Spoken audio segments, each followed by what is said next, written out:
南用井的长手招待所趴园将近30年了，即卖转型打造做艺术场景。市政府伫遮举办甜蜜生活指南，欢迎大家来参观。台南市府文化局伫大巴年事件纪念园区嘛，就是早期药井糖厂招待所举办药井甜蜜生活指南主题展览。那有这个糖厂的出现，其实造就了当时在玉井其实是一个非常繁华的一个年代哈，包括他们相关的所有在玉井相关的人啊，都是依靠这个糖厂来过相关的生活，然后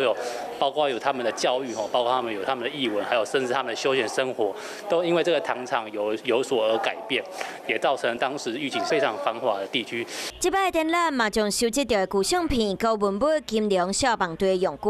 有复制传统柑仔店的意象，而且佫打造特殊场景，后面将会当来遮拍卡。欢迎大家会当来到药井大巴年事件纪念园区。